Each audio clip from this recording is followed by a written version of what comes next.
I was sitting at my office chair, staring at my laptop screen, pretending to be engrossed in the quarterly marketing report that was due by noon.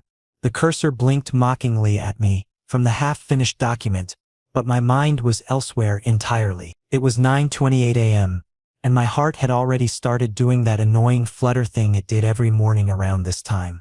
Coffee delivery for Mr. Zane. The familiar voice echoed from the building's reception area, 15 floors below, but somehow it reached me through the intercom system like a personal invitation. My pulse quickened instantly because I knew exactly who that voice belonged to. Rip, the delivery guy who had been bringing me my morning coffee for the past 3 months, arriving with clockwork precision at exactly 9:30 a.m. every single day. Maya, my desk neighbor and the office's unofficial gossip queen, looked up from her computer with a knowing grin spreading across her face. "Oh look, your special coffee guy is here again," she teased, her voice carrying that sing-song quality she used whenever she wanted to embarrass me. I felt heat creep up my neck as I tried to maintain my composure. "It's just a normal delivery," I mumbled, not meeting her eyes as I attempted to focus on my screen again. "Nothing special about it." But that was a lie, and Maya knew it just as well as I did. There was definitely something special about River's deliveries. Something that made my ordinary Tuesday morning feel like the highlight of my entire week. Maybe it was the way he always remembered my exact order without me having to repeat it. Maybe it was how he'd started drawing little hearts on my coffee cups about 2 months ago, claiming it was for good luck with that charming smile of his. Or maybe it was simply the way his green eyes seemed to light up whenever he saw me waiting by the elevator. The elevator's familiar ding sound resonated through the office space, and I found myself holding my breath. The metal doors slid open with a soft whoosh, and there he was. River stepped out confidently, his delivery bag slung over his shoulder and my usual order held carefully in his right hand. A caramel macchiato with extra foam, exactly the way I'd ordered it on my very first day at this job. His green eyes found mine immediately across the busy office floor, and that smile appeared again. The one that made my stomach do small somersaults and my professional demeanor crumble into nervous fidgeting. "Good morning, Zane," he said, walking towards my desk with that easy, confident stride of his. "Got your favorite coffee right here." As he approached, I couldn't help but notice the small details that had become so familiar over these past months. The way his dark hair was slightly tousled from the morning wind. How his delivery uniform somehow managed to look stylish on him instead of just functional. The small silver ring he wore on his index finger that caught the office lights as he moved. "Thanks, River," I managed to say, trying to sound casual, despite the fact that my heart was now beating loud enough that I was convinced Maya could hear it from her desk. When he handed me the cup, our fingers brushed for just a moment, a brief contact that sent an unexpected jolt of electricity up my arm. But this time, something felt different about the cup itself. The texture was slightly raised in one spot, as if there was more than just the usual heart drawing. River's eyes seemed to twinkle with mischief as he said, "Today there's something special for you." He gave me what could only be described as a wink, and I felt my brain short-circuit momentarily. "Take a careful look at the cup," he continued, his voice dropping to a more intimate tone that made my pulse race. "Maybe you'll find something you like." I stood there frozen, holding the warm cup and trying to process what he'd just said, when he added with that devastating smile, "Enjoy your coffee, Zane. Have a great day." And then he was walking back toward the elevator, leaving me standing there like an idiot with my mouth slightly open and my heart hammering against my rib cage. Maya was practically vibrating with curiosity at her desk. "What did he say? You look like you've seen a ghost." "Well, actually more like you've won the lottery and seen a ghost at the same time." She was craning her neck trying to get a better look at my face, which I was sure had turned an embarrassing shade of red. I walked back to my desk in a daze, carefully holding the coffee cup like it contained precious cargo. Once I was seated, I slowly rotated the cup in my hands, examining the surface with the intensity of an archaeologist discovering ancient artifacts. What I saw made me nearly drop the entire cup, hot coffee and all, right onto my keyboard. There, drawn in River's familiar artistic style, was not just the usual heart he'd been decorating my cups with for months. Below the heart, written in neat, careful numbers, was a phone number. River's phone number. "Oh my God." Maya's voice was barely contained as she leaned over the partition between our desks. "What happened? You've gone completely red. What's on the cup? With shaking hands, I turned the cup toward her, and I watched as her eyes widened to the size of dinner plates. For a moment, there was complete silence. Then Maya let out a squeal that was probably heard on every floor of the building. Oh my God, Zane. That's a phone number. His phone number. This is basically a proposal. He's interested in you. Like romantically interested. She was practically bouncing in her chair, and I had to shush her before the entire office turned to stare at us. My mind was racing with 1,000 thoughts at once. Should I call him? What if this was just him being friendly and I was misinterpreting everything? What if he gave his number to all his customers? But then again, why would he do that if he wasn't serious about it? The heart drawings had been going on for months. That couldn't just be random customer service, could it?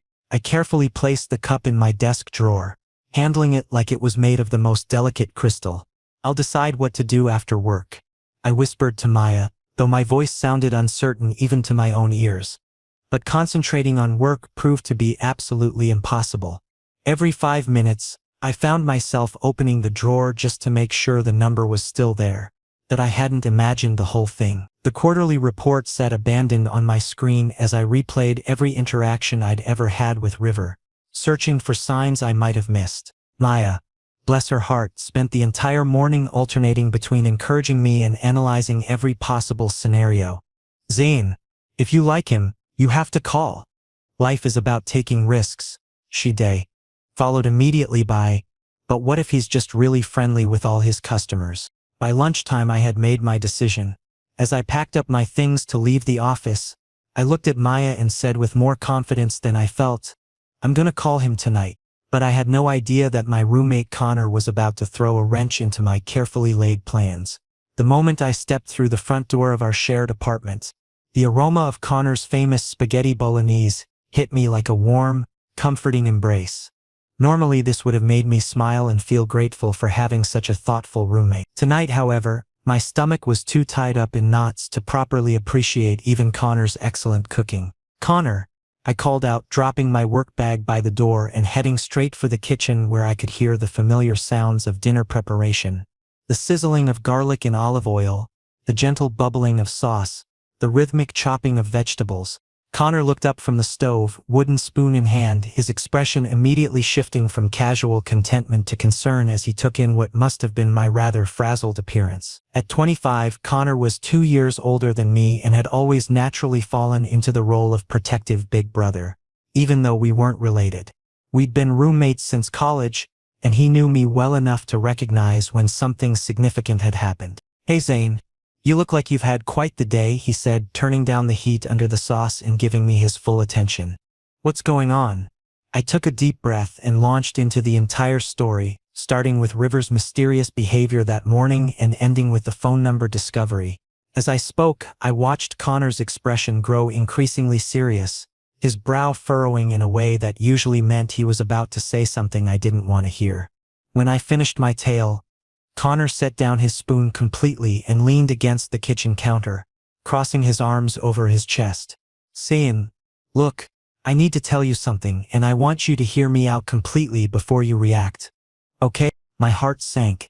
This was definitely going to be something I didn't want to hear. Delivery guys interact with dozens of different people every single day, Connor began, his voice gentle but firm. They have to be friendly, charming, and memorable. It's literally part of their job to make customers feel special so they'll keep ordering. What I'm saying is, maybe he's just being professionally friendly. I felt my newfound confidence deflate like a punctured balloon. I sank onto our living room couch, pulling the precious coffee cup from my bag and staring at it like it might provide some answers. But Connor, look at this, I said, showing him the number. This isn't just professional friendliness. Connor came over and sat beside me, examining the cup carefully. His expression softened slightly as he traced the heart drawing with his finger. Okay, I'll admit the number seems real, and the heart thing is, well, it's sweet. But Zane, that doesn't necessarily mean he wants to date you. Then what does it mean? I asked, frustration creeping into my voice. Why would he draw hearts on my cups for months? Why would he give me his personal number? Why would he wink at me and tell me there's something special if he wasn't interested? Connor ran a hand through his hair, a gesture I recognized as his way of buying time when he wasn't sure how to proceed. "Listen, little brother," he said, using the nickname that always made me feel both annoyed and affectionate. "I'm not saying don't call him. I'm just saying be prepared for any outcome. If he turns out to just be friendly and you go into this with romantic expectations, you're going to get hurt." There was something in Connor's eyes that I couldn't quite identify, something beyond his usual protective concern. It looked almost like jealousy or worry about something specific that he wasn't telling me about. "Connor, is there something else you're not saying?" I asked, studying his face carefully. He shook his head quickly, perhaps a little too quickly. "No, nothing else. I just want you to be careful, that's all. You haven't dated anyone in over a year, and I don't want to see you get your hopes up just to have them crushed." Despite his concerns, or maybe because of them, I made my decision. At exactly 8 o'clock that evening, after we'd finished dinner and Connor had retreated to his room to give me privacy, I gathered all my courage and dialed River's number. The phone rang once, twice, 3 times, and with each ring I felt my heart climb further up my throat. What if he didn't answer? What if this was his work phone and I was bothering him during his personal time? What if— "Hello?" River's voice came through the phone, soft and warm and somehow even more attractive than it was in person. "Hi, River.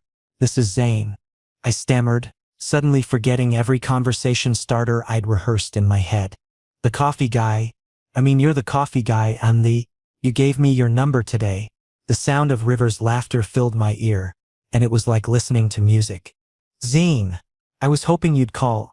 Honestly, I was getting nervous that maybe you'd think I was being weird or inappropriate by putting my number on your cup." "No," I said quickly. Probably too quickly. "No, not weird at all. I was just surprised. Good surprised," I added, not wanting him to think I was upset. "I'm really glad to hear that," River said, and I could hear the smile in his voice. "Actually, I've been wanting to talk to you for a while now. You're always so punctual, exactly on time every morning. Same order, and when I hand you your cup, you have this smile that really brightens my day." I felt my face flush with warmth. Was River really saying that I brightened his day? I noticed you too," I admitted. "Your cup art is really beautiful. And you always remember exactly how I like my coffee." "Zane," River said, his voice taking on a slightly more serious tone. "Tomorrow is Sunday and I don't have any deliveries scheduled. Would you maybe want to meet up at the cafe? Not as delivery guy and customer, but just as 2 people getting to know each other." My heart did a complete somersault. "Yes," I said, perhaps a bit too enthusiastically. "Yes, I'd like that very much." "Great. How about 11 a.m. at Brew and Bean? That's where I work when I'm not out doing deliveries." After we hung up, I sat on the couch for a long moment, staring at my phone and grinning like an idiot. I had a date. Well, maybe not a date exactly, but definitely a planned meeting with River that felt suspiciously date-like. But when Connor emerged from his room and saw my expression, the look on his face was far from celebratory. If anything, he looked worried, maybe even troubled. "How did it go?" he asked, though his tone suggested he wasn't entirely sure he wanted to know the answer. "Really well," I said, unable to keep the happiness out of my voice. "We're meeting tomorrow at his cafe." Connor nodded slowly, but something in his expression remained guarded. That's great, Zane. Just promise me you'll be careful, okay?" "Of course," I said, though I was puzzled by his continued concern. "Connor, is everything all right? You seem more worried than usual." He hesitated for a moment, as if debating whether to say something more. Finally, he just shook his head and said, "Nothing specific. Just trust your instincts, all right? And if anything feels off, don't ignore that feeling." I had no idea then how prophetic those words would turn out to be. Sunday morning arrived with the kind of crisp autumn air that made everything feel full of possibility. I changed my outfit 3 times, finally settling on dark jeans and a navy sweater that Connor had once said brought out my eyes. As I walked the 6 blocks to Brew and Bean, I tried to calm my nerves by focusing on the colorful leaves scattered across the sidewalk and the distant sound of church bells ringing somewhere in the neighborhood. Brew and Bean turned out to be exactly the kind of cozy, independent coffee shop that I'd always imagined River would work at. The exterior was painted a warm cream color with forest green trim, and large windows revealed glimpses of exposed brick walls, mismatched vintage furniture, and shelves lined with books that customers were encouraged to read while they sipped their drinks. I arrived at exactly 11 a.m. Punctuality was apparently one of my defining characteristics, as River had noted, and immediately spotted him through the front window. But instead of sitting at a table waiting for me as I'd expected, he was behind the counter wearing a brown apron over his casual clothes and engaged in what appeared to be a serious conversation with a middle-aged man I didn't recognize. The man, who I would later learn was Ethan, the cafe manager, was gesturing animatedly while River nodded and occasionally interjected with comments I couldn't hear from outside. River's expression looked tense, more serious than I'd ever seen him during his morning deliveries, and for a moment I wondered if I should come back later. But then River glanced toward the window and saw me standing there. Instantly, his face transformed, the tension melted away and was replaced by that radiant smile that had been making my mornings brighter for months. He held up one finger in a just-a-minute gesture and said something to the man he'd been talking with. I entered the cafe, immediately enveloped by the rich aroma of freshly ground coffee beans and the subtle sweetness of baked goods. The atmosphere was everything I'd hoped it would be, warm, welcoming, and alive with the gentle hum of conversation and the soft jazz music playing through speakers hidden throughout the space. "Hey Zane," River called out as he approached me, untying his apron as he walked. "Sorry about that. Ethan, my manager, needed to discuss some scheduling changes for next week. Thanks for waiting." The man River had been talking to, Ethan, looked over at us with undisguised curiosity and what appeared to be amusement.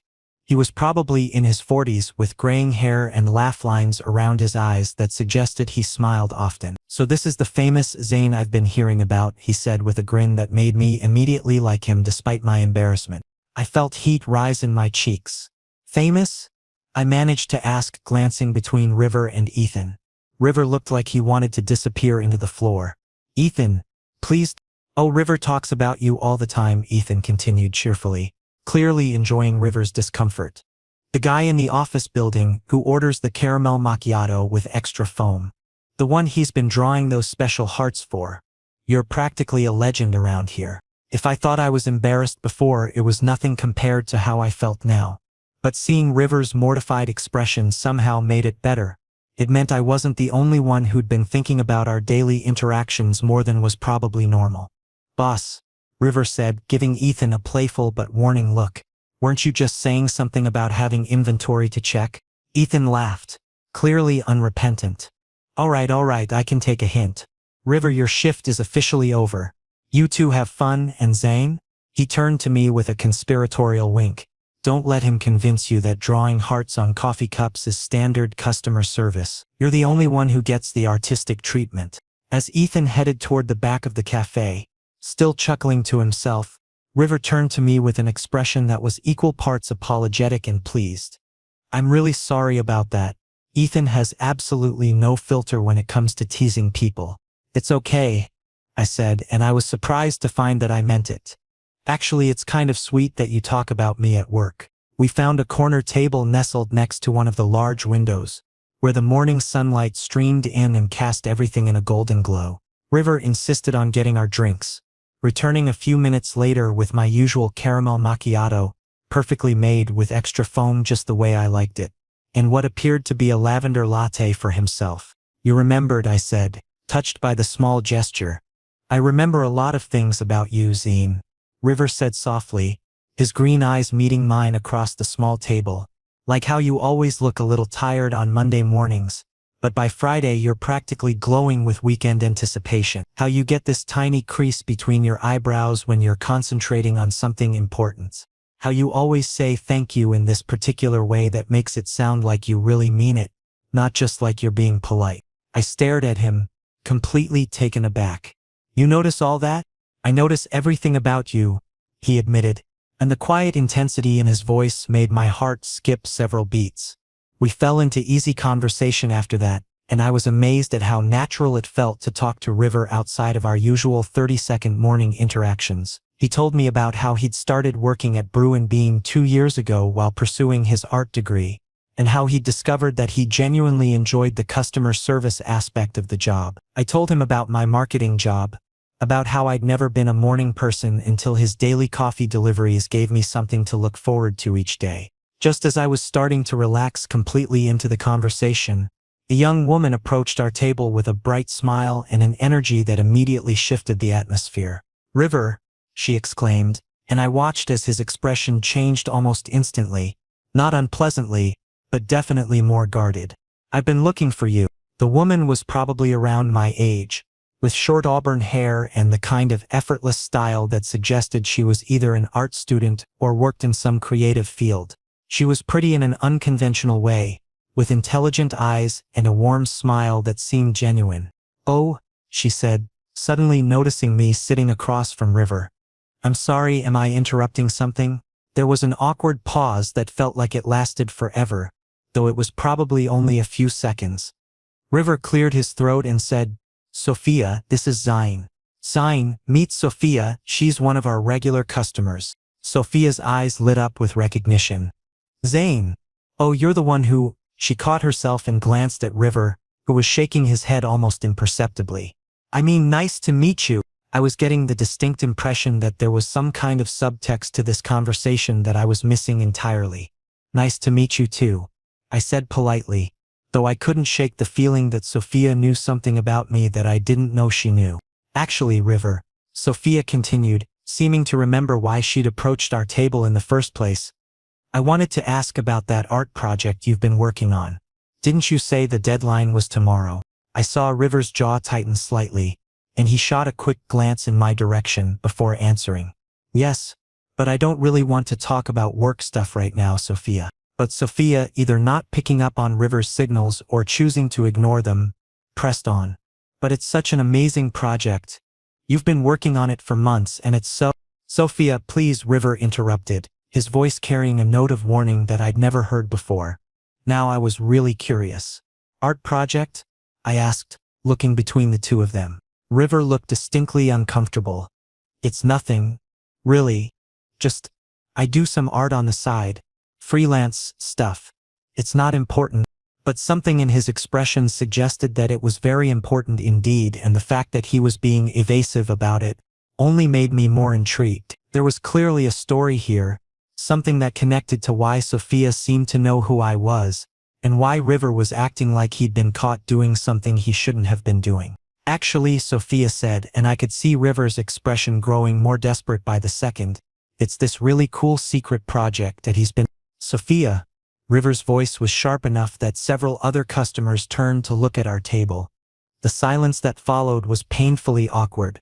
Finally, River turned to me with an expression that was part apologetic, part pleading. "Zane, I promise I'll explain everything, but not here, not now. Can we meet tomorrow? Somewhere private where we can actually talk." I nodded, though my mind was spinning with questions and a growing sense that there were layers to River, and to whatever this was between us, that I hadn't even begun to understand. As Sophia excused herself and hurried away, looking embarrassed by the scene she'd inadvertently created, I couldn't help but wonder, what exactly was River's secret project, and why did I have the feeling that somehow I was connected to it? The address River had given me led to a converted brownstone in the Arts District, a neighborhood I'd always admired but never had reason to visit. The building itself was a testament to creative souls.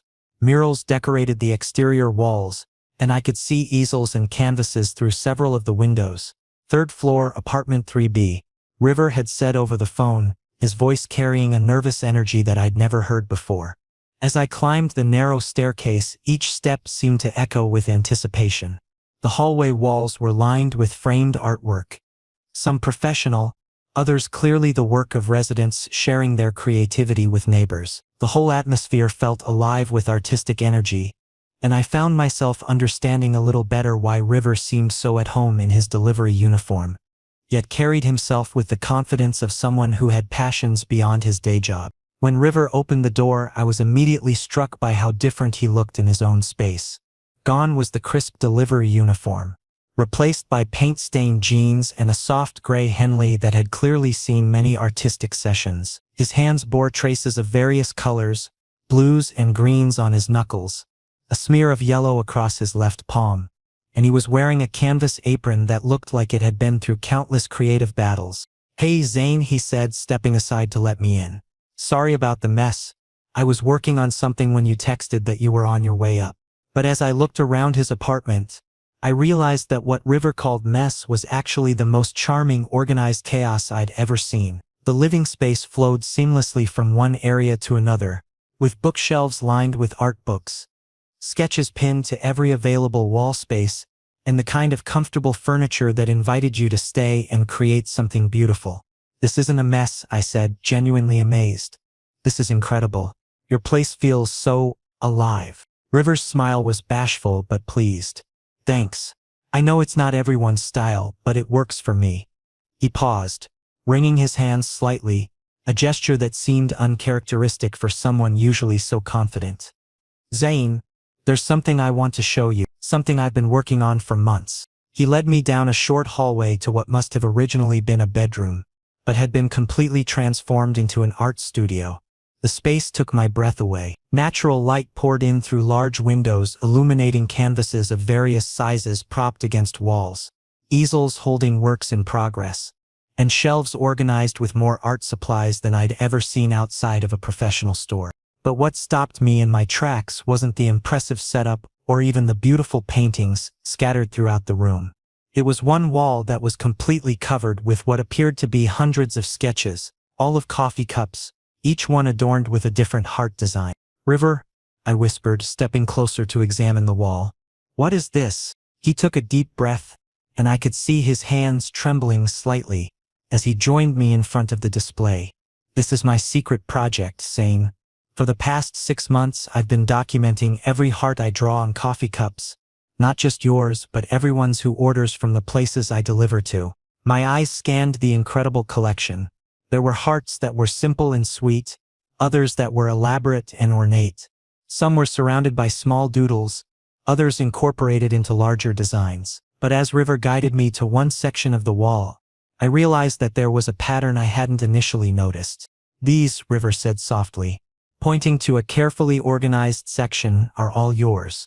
I stared in amazement at dozens of sketches, each one dated and labeled with my name. They were exact replicas of every heart River had ever drawn on my coffee cups. From the very first simple design 3 months ago, to increasingly elaborate creations that showed a progression of both artistic skill and what seemed like growing affection. "You kept track of every single one?" I asked, my voice barely above a whisper. "Every one," River confirmed. "I started this project as a way to practice different design techniques. But then," he paused, looking directly into my eyes, "then I met you, and everything changed." "How did it change?" River moved to another area of the studio, where a canvas sat covered by a paint-splattered cloth. "Because you became my inspiration, Zine. From the very first morning when you smiled at me after I handed you your coffee, I felt something I'd never experienced before. You weren't just polite like most customers. You seemed genuinely happy to see me, and that made me excited to get up every morning." He slowly pulled away the cloth, revealing a painting that made my heart stop. It was a portrait of me, or rather my silhouette, holding a coffee cup, but I was surrounded by dozens of hearts that gradually transformed into butterflies as they moved away from the central figure. The technique was masterful, but more than that, it conveyed an emotion that was both tender and powerful. "River, I struggled to find words adequate to express what I was feeling. This is the most beautiful thing anyone has ever created for me.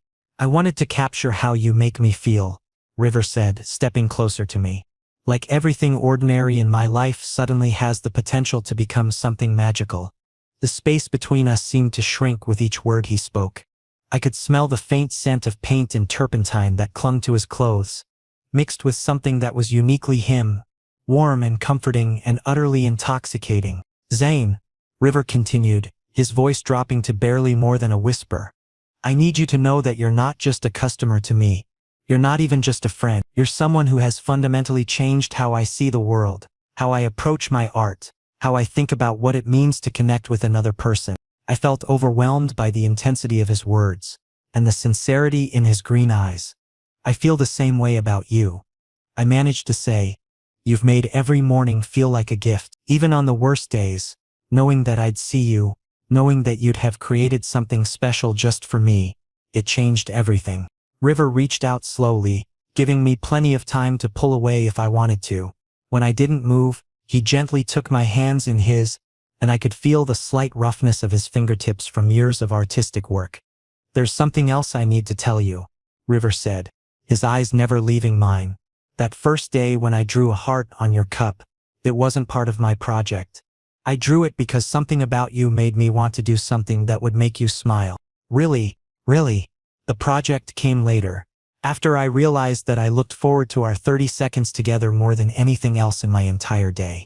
The confession hung in the air between us, charged with months of unspoken feelings and carefully contained hope. River's thumbs traced gentle circles on the backs of my hands, and I felt like every nerve ending in my body was suddenly hyper-aware of his touch. "Zane," River said softly, "would it be okay if I kissed you?" My heart felt like it might beat right out of my chest, but I managed to nod, unable to trust my voice to form coherent words. River smiled, that beautiful, radiant smile that had been lighting up my mornings for months, and slowly began to lean toward me. Just as our lips were about to meet, the sharp sound of River's doorbell cut through the moment like a knife. "We should ignore it," River murmured. But the bell rang again, more insistently this time.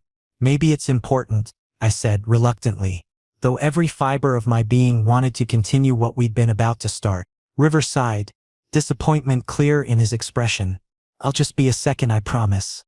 But as he headed toward the front door, I heard a voice that made my blood run cold. Connor's voice, loud and unmistakably angry, demanding, "Is Zane in there?" Something in his tone told me that whatever had brought my roommate to River's apartment unannounced was not going to be good news for any of us. The tension in River's living room was so thick I could practically taste it. Connor stood just inside the doorway, his jaw set in that particular way that meant he was either about to deliver bad news or start a fight, possibly both. His eyes moved between River and me with an expression I'd never seen before, a mixture of protectiveness, suspicion, and what looked disturbingly like betrayal. "Connor, what are you doing here?" I asked, genuinely confused by his unexpected appearance and aggressive demeanor. "How did you even get this address?" Connor's gaze fixed on River with laser focus. "I need to talk to you, Zane. Privately."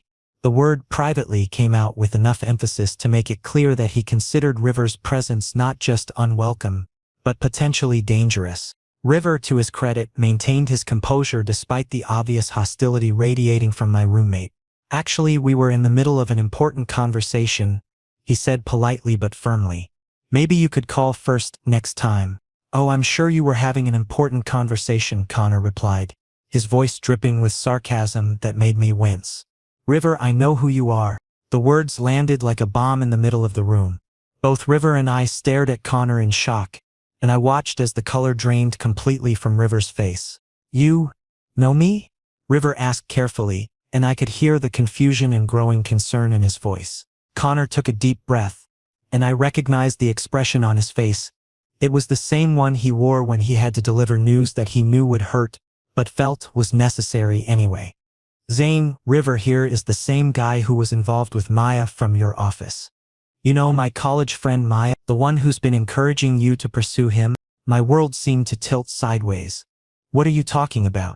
"Maya called me this afternoon," Connor continued, his eyes never leaving River's increasingly pale face. "She was worried about you getting involved with someone who had a history of leading people on. Turns out River here used to give Maya art lessons. They went on coffee dates regularly. She thought they were building towards something romantic until he suddenly disappeared from her life without explanation. I felt like someone had just punched me in the stomach. "River, is this true?" River's hands were shaking now, and I could see desperation creeping into his expression. "Connor, you're misunderstanding the situation. Yes, I know Maya, but it's not what you think. She was interested in learning art techniques, so I offered to teach her. But there was never anything romantic between us." "Really?" Connor crossed his arms, clearly not buying River's explanation. "Because according to Maya, you two spent hours together, you paid special attention to her coffee orders, and she was under the impression that you were building up to asking her out before you suddenly stopped contact." I looked between my roommate and River, feeling like I was watching a tennis match where I didn't understand the rules. Wait, Connor. Maya from my office. The Maya who's been encouraging me to call River. The same Maya. Connor nodded grimly. And here's the really interesting part. Maya told me that River was supposed to ask her out on a specific day, but instead he just vanished. Want to guess what day that was, Zane? It was exactly 3 months ago. The same day he started delivering coffee to your office. The implication hit me like a freight train.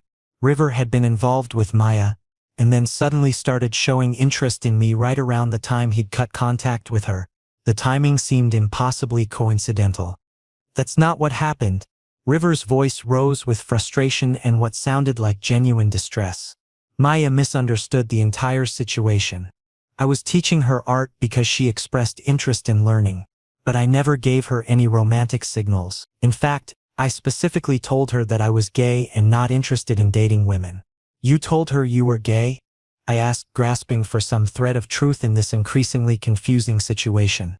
Yes, River said emphatically. I thought I was being clear about my intentions, but apparently she interpreted our art sessions as dates even after I explained my sexuality. When I realized how she felt, I tried to distance myself gradually to avoid hurting her feelings. Connor's expression remained skeptical.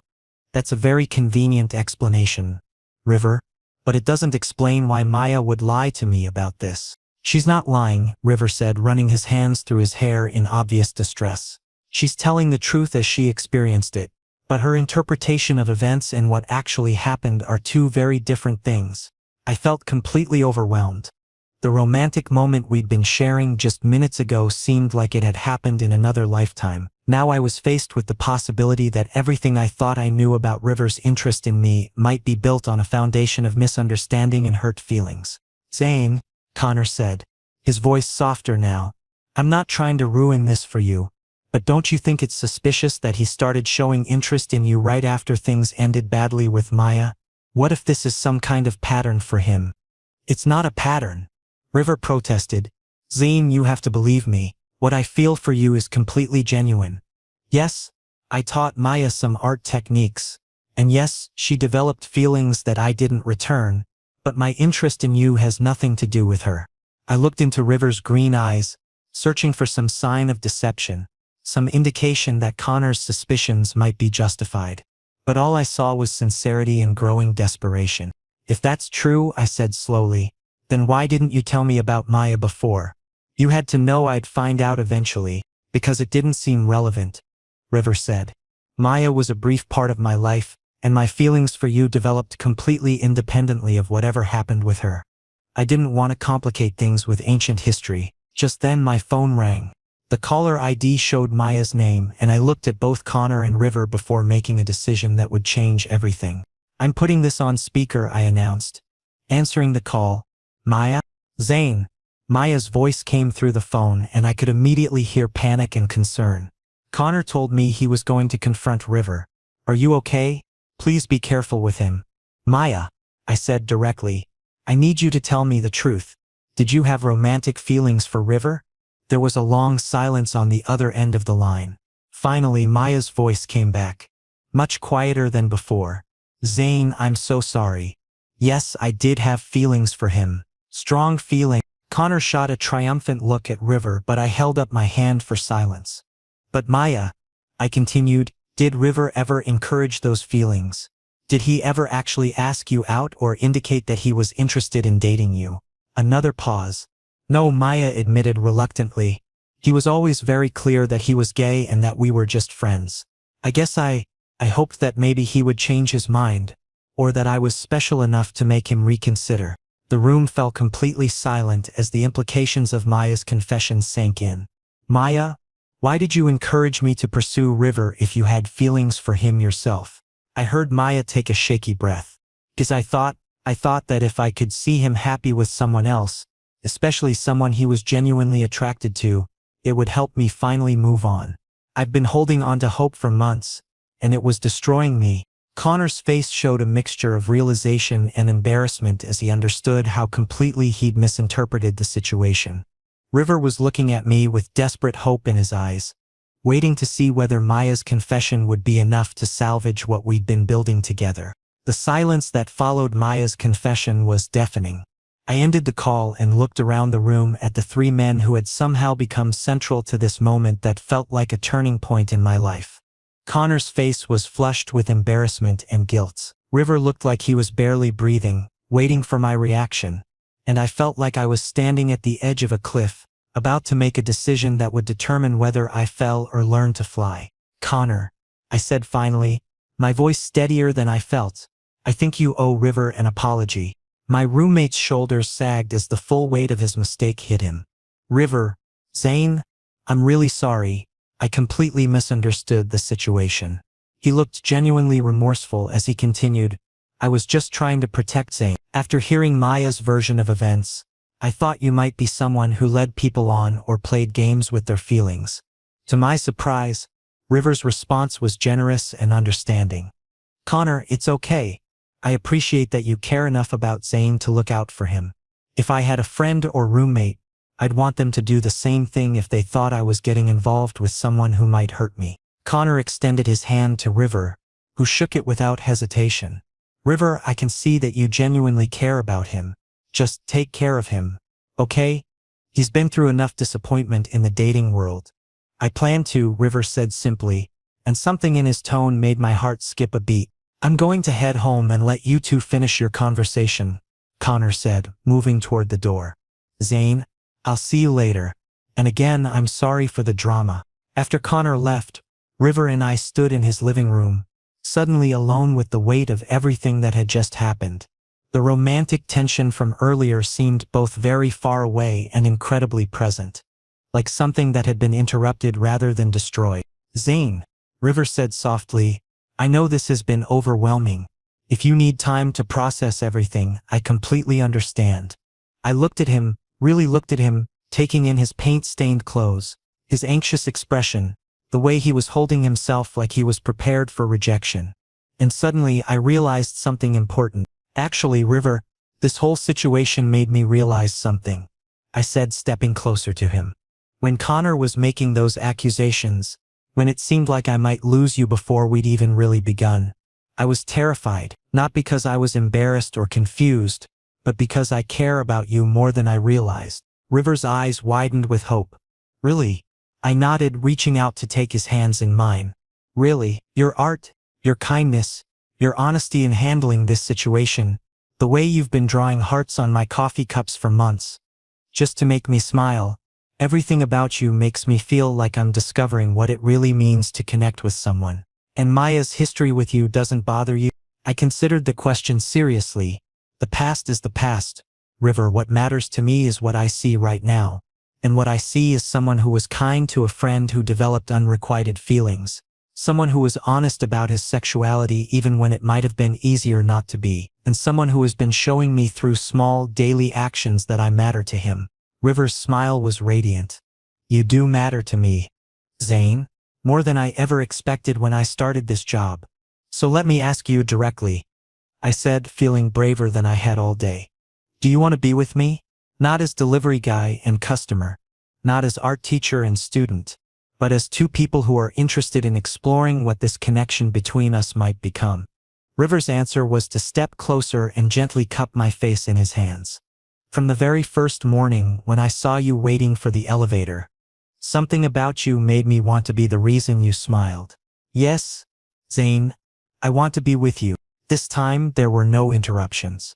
River leaned in slowly, giving me time to change my mind, but I met him halfway. The kiss was soft and sweet and full of all the careful attraction we'd been building for months. When we broke apart, I felt like the world had shifted into a new, brighter configuration. "So," I said, grinning at him, "does this mean I'm officially your boyfriend now?" River laughed, and the sound was pure joy. "Well, technically I haven't officially given you the painting yet. Shouldn't we complete that tradition first?" He led me back into his art studio, where the beautiful portrait he'd created was still displayed on its easel. "This is for you, Zane, my first gift to my boyfriend." As I accepted the painting, I felt overwhelmed by the gesture and what it represented. "I'm going to hang this in my bedroom where I can see it every morning when I wake up." "Good," River said with a playful smile. "That way you'll think of me first thing every day." "I already do that," I admitted. "I have for months." 6 months later, River continued his coffee delivery job, but now his visits to my office building included more than just professional interactions. Sometimes he'd arrive a few minutes early so we could steal a quick coffee date in the building's cafe.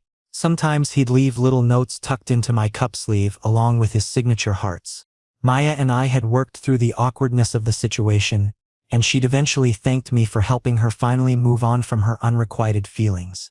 She'd started dating someone from her art class, a different art class with a different teacher, and seemed genuinely happy. Connor and River had developed an unexpected friendship, bonding over their shared protectiveness toward me and their mutual appreciation for good cooking. Connor no longer worried about River's intentions, especially after seeing how thoughtful and consistent he was in our relationship. As for River's art, his work had flourished beyond anything either of us had imagined. His coffee cup heart project had evolved into a series that he'd presented at a local gallery, exploring themes of connection, daily rituals, and finding beauty in ordinary moments. Several pieces had sold, and he was building a reputation as an artist worth watching. And me? I woke up every morning excited about the day ahead, knowing that the person who had first made my morning special with hand-drawn hearts on coffee cups was now someone I could call mine. River still drew hearts on my cups, now with little messages like "Good morning, beautiful" or "See you for lunch," but the best part was that I no longer had to guess what they meant. Sometimes the most beautiful love stories begin with the smallest gestures, like hearts drawn on coffee cups by someone who noticed you in a way no one ever had before. And sometimes when you find that kind of connection, all the complications and misunderstandings in the world can't diminish the simple truth that some people are meant to find each other, one perfectly crafted heart at a time. 3 years later, River and I still live in the same city, though now we share an apartment filled with his artwork and my marketing projects. He still draws hearts on my coffee cups every morning, now made at home rather than delivered, and I still smile every single time. Some traditions are too perfect to change, even when everything else about your life transforms in the most beautiful ways possible.